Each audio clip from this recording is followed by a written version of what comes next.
राजा Raghuvanshi murder case की आरोपी सोनम को आज शिलांग की कोर्ट में पेश करेगी मेघालय पुलिस। पूछताछ के लिए रिमांड पर मांगने की कोशिश। सोनम को देर रात पटना से फ्लाइट के जरिए गुवाहाटी तक लाई मेघालय पुलिस। गुवाहाटी से सड़क के रास्ते शिलांग लाई गई। राजा रघुवंशी मर्डर के 4 आरोपी राज कुशवाहा, आकाश राजपूत, विशाल चौहान और आनंद कुर्मी को आज शिलांग पुलिस लाएगी। इंदौर से फ्लाइट से चारों आरोपी कोलकाता लाए गए। राजा रघुवंशी की हत्या की मास्टरमाइंड थी सोनम, हर काम में शामिल थी। इंदौर पुलिस के सामने चारों आरोपियों ने जुर्म कबूल किया। इंदौर क्राइम ब्रांच की एसीपी पूनम चंद यादव के मुताबिक चारों आरोपियों ने बताया राजू रघुवंशी की हत्या के वक्त मौके पर ही मौजूद थी सोनम। इंदौर पुलिस के मुताबिक लोकल से ही खरीदा गया था हथियार। राजा रघुवंशी पर पहला वार विशाल ने किया और शव को खाई में भी फेंक दिया। इंदौर पुलिस ने खुलासा किया राज कुशवाहा ने तैयार की थी हत्या की योजना। 3 आरोपियों को 40 से 50 हजार देकर ट्रेन से शिलांग भेजा था। राजा और सोनम के जाने से 3 दिन पहले ही तीनों आरोपी शिलांग पहुंच गए थे। सोनम से लगातार संपर्क में थे। मौका मिलते ही राजा की हत्या कर दी। राजा रघुवंशी के मर्डर के बाद इंदौर गई थी सोनम। वारदात के 2 दिन बाद 25 मई को सिलीगुड़ी के रास्ते ट्रेन से पहुंची थी इंदौर। इंदौर में किराए के घर में रुकी सोनम राज कुशवाहा से मुलाकात के बाद वाराणसी होते हुए गाजीपुर पहुंची। हनीमून ट्रिप के दौरान सोशल मीडिया से दूर थी सोनम। एक भी फोटो अपलोड नहीं की। मर्डर के बाद राजा का सोशल मीडिया अकाउंट यूज किया। राजा रघुवंशी हत्याकांड पर मध्य प्रदेश के सीएम मोहन यादव ने जताया दुख। कहा इस तरह की घटनाओं से सबक लेने की जरूरत है। ऑल पार्टी डेलीगेशन ने की पीएम मोदी से मुलाकात। सांसदों ने विदेश दौरे की पीएम को दी पूरी रिपोर्ट। 33 देशों के दौरे के बाद डेलीगेशन ने की पीएम से मुलाकात। दुनिया भर में डेलीगेशन के 7 ग्रुप ने खोली पाकिस्तान की पोल। डेलीगेशन के सदस्यों के साथ मुलाकात के बाद पीएम मोदी ने एक्सपोज किया। लिखा जिस तरह से उन्होंने भारत की आवाज को आगे बढ़ाया उस पर हम सभी को गर्व है। कांग्रेस सांसद मनीष तिवारी ने कहा डेलीगेशन ने बीज बोया है। अब ये विदेश मंत्रालय के हाथ में है कि वो इस पहल को आगे बढ़ाएं और पाकिस्तान के खिलाफ प्रतिबंध को ग्लोबल स्तर पर ले जाएं। मनीष तिवारी ने कहा डेलीगेशन ने आतंकवाद के खिलाफ गठबंधन की नींव रखी है। इससे उन देशों पर प्रतिबंध लगाने में मदद मिलेगी जो आतंकवाद को एक नीति के तौर पर इस्तेमाल कर रहे हैं। कांग्रेस सांसद शशि थरूर ने पीएम मोदी के साथ मुलाकात को सुखद बताया। कहा हमने उन्हें इस तरह के और डेलीगेशन भेजने का सुझाव दिया है और उम्मीद है कि वो इस पर विचार करेंगे।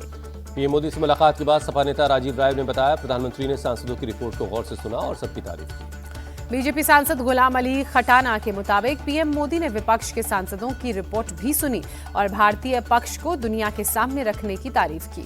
शिवसेना उद्धव ठाकरे गुट की सांसद प्रियंका चतुर्वेदी ने पीएम मोदी से मुलाकात के बाद कहा हमने उनके साथ अपने अनुभव शेयर किए और उन्होंने हमें ध्यान से सुना। बीजेपी सांसद रविशंकर प्रसाद ने अपने दौरे को सकारात्मक बताया। कहा दुनिया के हर देश से आतंकवाद के खिलाफ समर्थन मिला। पाकिस्तान पर रविशंकर प्रसाद का बड़ा अटैक। कहा वहां की सेना आतंकवादियों के साथ है। भारत की लड़ाई आम लोगों से नहीं दहशत के खिलाफ। कांग्रेस सांसद शशि थरूर ने कहा हर देश में हमारी डिप्लोमेसी का असर नजर आया। कोलंबिया को भी पाकिस्तान को लेकर अपना स्टैंड बदलना पड़ा। शशि थरूर बोले आतंक के खिलाफ जवाब देना हमारी जिम्मेदारी है। हमें जो जिम्मेदारी मिली थी हमने उसे पूरा किया। ऑपरेशन सिंदूर को लेकर रक्षा मंत्री का बड़ा बयान। कहा राष्ट्रीय सुरक्षा मोदी सरकार की प्राथमिकता। आतंक के खिलाफ हमारा स्टैंड क्लियर। राजनाथ सिंह ने कहा ऑपरेशन सिंदूर में दुनिया ने देखा भारत का शौर्य। हमने आतंकियों का कर्म देखकर सजा दी। यूरोपीय यूनियन के मंच से दुनिया को विदेश मंत्री डॉक्टर एस जयशंकर का संदेश। कहा आतंकवाद के खिलाफ पूरी दुनिया में जीरो टॉलरेंस जरूरी। न्यूक्लियर ब्लैकमेल से न डरे, आतंक से मिलकर लड़े। जयशंकर की पाकिस्तान को कड़ी चेतावनी। कहा अगर फिर आतंकी हमला हुआ तो घुसकर मारेंगे। विदेश मंत्री ने पाकिस्तान को आतंकियों पर खुलेआम ट्रेनिंग देने का भी आरोप लगाया। कहा इन आतंकियों को भारत भेज रहा पाकिस्तान जिसे हम बिल्कुल बर्दाश्त नहीं करेंगे।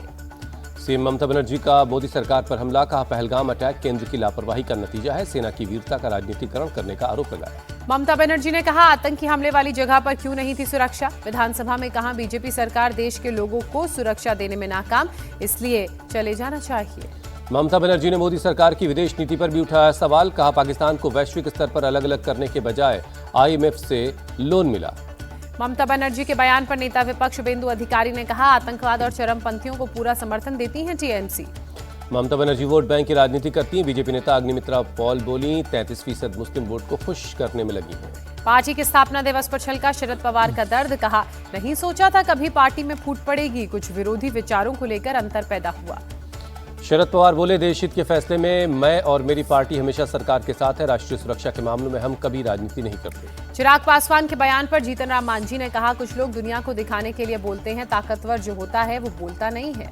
बिहार की कानून व्यवस्था को लेकर तेजस्वी यादव के हमले जारी हैं। कहा, रोजाना हत्या, अपहरण और लूट हो रही है, पर सीएम चुप्पी साधे बैठे हैं। बिहार के डिप्टी सीएम विजय सिन्हा का लालू यादव को जवाब। कहा, नीतीश सरकार में एक्शन होता है, अपराधी आधे घंटे में करते हैं आत्मसमर्पण। डिप्टी सीएम सम्राट चौधरी भी लालू यादव पर भड़के। कहा, गुंडागर्दी, अपराधी और बालू माफिया का प्रतीक है लालू यादव। जनसुराज के चीफ प्रशांत किशोर ने भी लालू यादव पर तंज कसते हुए उनका पोस्ट को लेकर कहा, उनका पोस्ट जैसे बूढ़ा शेर कहे मैं शाकाहारी हो जाऊंगा। केरल के तट पर सिंगापुर के कार्गो शिप में आग बुझाने में जुटी है इंडियन नेवी। शिप में लगातार हो रहे हैं विस्फोट। केरल में भारत के रेस्क्यू ऑपरेशन पर चीन ने जताया आभार। जलते जहाज से इंडियन नेवी ने चीन और ताइवानी नागरिकों की जान बचाई थी। कर्नाटक के सीएम और डिप्टी सीएम ने दिल्ली में कांग्रेस नेतृत्व के साथ बैठक की। जाति जनगणना को लेकर चर्चा हुई। सीएम सिद्धारमैया ने कहा, मीटिंग में बंगलुरु भगदड़ हादसे पर भी चर्चा हुई। कर्नाटक सरकार द्वारा उठाए गए कदमों की जानकारी दी गई। कर्नाटक हाईकोर्ट में बेंगलुरु भगदड़ के मामले पर सुनवाई हुई। आरसीबी के मार्केटिंग रेवेन्यू हेड निखिल सोसले को नहीं मिली राहत। कल सरकार कोर्ट में रखेगी अपना पक्ष। मूडा घोटाले मामले में ईडी का बड़ा एक्शन। 92 अचल संपत्तियों को अटैच किया। राजस्थान के जयपुर में आरएएस अभ्यर्थियों का विरोध प्रदर्शन। आरएएस परीक्षाओं में अनियमितताएं दूर करने को लेकर सरकार से मांग कर रहे हैं। जम्मू कश्मीर के लाल चौक पर कश्मीरी पंडितों ने प्रोटेस्ट किया। राज्य में शराबबंदी और मंदिरों में अतिक्रमण के खिलाफ प्रदर्शन। छत्तीसगढ़ के डिप्टी सीएम विजय शर्मा पहुंचे रायपुर। अस्पताल जाकर सुकमा में आईईडी धमाके में घायल जवानों से मुलाकात की। मणिपुर के इम्फाल में कर्फ्यू में ढील दी गई। सुबह 5 से शाम 5 बजे तक घर से बाहर निकल सकेंगे लोग। पहली बार गढ़चिरौली में नक्सल विरोधी अभियान में एनएसजी की तैनाती। पुलिस के साथ मिलकर कर रहे हैं काम। राजस्थान में इंटरनेशनल बॉर्डर की पुख्ता की जा रही सुरक्षा व्यवस्था। जैसलमेर बॉर्डर पर की जा रही है सेंसर युक्त स्मार्ट फेंसिंग। बॉर्डर के पास की सड़कों को नए तरीके से बनाया जा रहा है। जैसलमेर बॉर्डर पर बढ़ाई गई निगरानी। रात दिन सेना के जवान पेट्रोलिंग कर रहे हैं। मुंबई पुलिस सूत्रों के मुताबिक एनसीपी नेता बाबा सिद्दीकी की हत्या का मास्टरमाइंड जीशान अख्तर कनाडा में पकड़ा गया। लॉरेंस बिश्नोई गैंग का मेंबर जीशान हत्या में शामिल शूटर्स का हैंडलर था। दिल्ली के दयालपुर नाबालिग रेप और हत्या का आरोपी नौशाद गिरफ्तार। पुलिस के साथ मुठभेड़ के बाद पकड़ा गया। हापुड़ बुलंदशहर रोड में नौशाद ने पुलिस कांस्टेबल अमित मान पर ब्लेड से हमला किया। पुलिस ने जवाबी कार्रवाई में पैर पर मारी गोली। घायल कांस्टेबल अमित मान और आरोपी नौशाद का जेपीसी अस्पताल में चल रहा इलाज। नौशाद पर पुलिस हमले के लिए एक और केस दर्ज है। यूपी के कानपुर में 6 साल की मासूम के साथ रेप। आरोपी ने बच्ची के विरोध करने पर सिर पर ईंट से किया हमला। घर वालों ने मासूम को अस्पताल में कराया भर्ती। पुलिस की टीम आरोपी की तलाश करने में लगी है। पुलिस आसपास के लोगों से पूछताछ कर रही। आरोपी घायल अवस्था में लड़की को छोड़कर फरार हो गया था। फरीदाबाद में एक शख्स ने 4 बच्चों के साथ आत्महत्या की। शख्स ने बच्चों को लेकर ट्रेन के आगे वो कूद गया। मौके पर 5 की मौत हुई। पत्नी के मुताबिक पति उस पर शक करता था। पिता बच्चों को घुमाने के बहाने ले गया बाहर। पुलिस मामले की जांच कर रही है। बंगलुरु के होटल में महिला की बेरहमी से हत्या। पुलिस ने आरोपी प्रेमी को गिरफ्तार किया। पुलिस के मुताबिक अपना रिश्ता खत्म करना चाहती थी महिला। अमृतसर पुलिस ने जेल से चल रहे ड्रग्स नेटवर्क का भंडाफोड़ किया। 6 को गिरफ्तार किया गया। गोविंदवाला जेल से अर्शदीप ड्रग्स रैकेट पर और हवाला नेटवर्क चला रहा था। बिहार के हाजीपुर में बेकाबू स्कॉर्पियो का कहर। सहदेई के पास महावीर चौक के पास 4 लोगों को कुचला। 1 की मौत, 3 की हालत नाजुक। हादसे के बाद स्थानीय लोगों ने भाग रहे स्कॉर्पियो को पकड़ा। ड्राइवर की जमकर पिटाई की। स्कॉर्पियो में तोड़फोड़ के बाद आग लगा दी। पुलिस ने मौके पर पहुंचकर स्कॉर्पियो ड्राइवर को गिरफ्तार किया। लोगों ने थाने का घेराव किया। पुलिस ने भीड़ को शांत करवाया। राजस्थान के चौंक में नदी में नहाने गए 8 लोगों के डूबने से मौत। प्रशासन की मदद से शवों को बाहर निकाल लिया गया। यूपी के नोएडा में पुलिस को मिली बड़ी सफलता। 10 साल पहले लापता बच्चे को खोज निकाला। 7 साल का बच्चा 2015 में मंदिर के पास से हुआ था लापता। हरियाणा पुलिस की मदद से बच्चे को सकुशल बरामद कर लिया गया है। सूरजकुंड से एक बच्चे के अपहरण की जांच के दौरान नोएडा के लापता बच्चे का सुराग मिला।